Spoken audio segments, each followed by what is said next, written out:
Wu Qingyu, trembling and bruised, pulls Liang Yu into a dim room and confesses he has witnessed the disposal of student bodies at Shishan Base. While assigned to special work in the second life chamber, he followed staff in white protective suits carrying body bags and saw them feed 2 corpses into a massive machine. One corpse bore the distinctive foreign tattoo of his classmate Hu Xiaoyu. Horrified, Liang Yu realizes the missing students from the 4th life warehouse are not being relocated but murdered. Wu Qingyu begs her to save the remaining classmates, warning their numbers dwindle daily. Liang Yu suppresses her rage, extracts the location, a remote junction between the 2nd and 3rd life pods, and orders Wu Qingyu to stay silent. With the ACE Special Forces preoccupied by the disappearance of Xia Huanhuan and Lu Ziang, she moves that night, using her supernatural ability to mask her presence and slip past guards.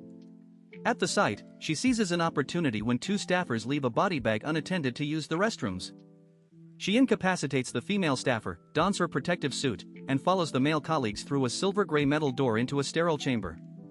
There, staff extract a monstrous corpse from the bag. Its torso is a terrifying crimson mass of bulging muscles, exposed bones, and engorged vessels, retaining only half-human features. A technician laughs that this is the 8th such failure recently, muttering that the subject's body simply cannot adapt. Liang Yu stares at the evidence of horrific human experimentation, her pupils contracting in dread and fury. Liang Yu, hidden within the Shishan base's secret laboratory, observed the horrifying reality behind the base's food supply. Her gaze was first drawn to a massive machine occupying a quarter of the lab space. Staff members, working in a relaxed atmosphere, processed the grotesque, mutated corpse she had followed. They fed it into the machine, which produced a milky white, viscous liquid that flowed into a large iron bucket. The sight triggered a wave of nausea in Liang Yu, as she recognized this substance as the identical white paste she had been forced to eat upon her arrival at the base.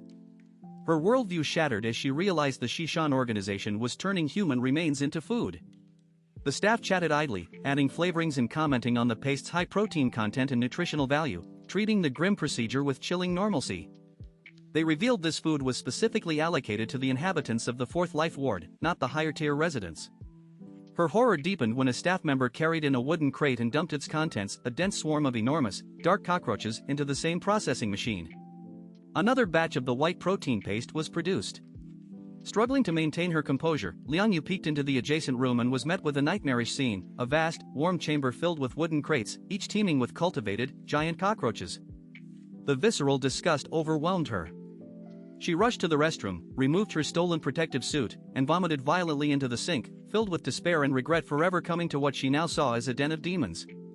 She resolved that she could not stay, but was tormented by the dilemma of where she could possibly take the remaining students if she fled. Meanwhile, following Ling Feng's orders, a 30-person Special Forces team departed the Shishan base. The team was led by 2 of Ling Feng's personally trained soldiers, Shen Hong and Yu Lang, who traveled by sled to the coordinates of Lu Ziang's last distress signal. They arrived at the battlefield over 10 hours after the incident. Due to internal delays at the base and Zhang Yi's meticulous cleanup aided by his mutant cat Huahua erasing traces, the site showed almost no signs of the conflict. The heavy snowfall had further obscured any evidence. The team's sled dogs, however, caught the scent of blood in one area and began barking incessantly, providing the only faint clue something had occurred there. Shen Hong and Yu Lang, leading a 30-man Shishan Special Forces investigation team, arrived at the pristine battlefield where Xia Huanhuan and Lu Ziang had perished. The absence of blood or bodies left only 2 grim possibilities: capture or a meticulous cleanup. A soldier's discovery of snowmobile tracks cutting through the fresh snowfall provided a clear trail, and the team mobilized on sleds, following the rare human path across the vast white expanse directly to the gates of Cloud Palace Manor. Halting outside, they fanned out in 3-man combat formations, tracing footprints toward Villa Number 101 with the grim confidence of elite troops who believed their numbers and firepower made failure impossible.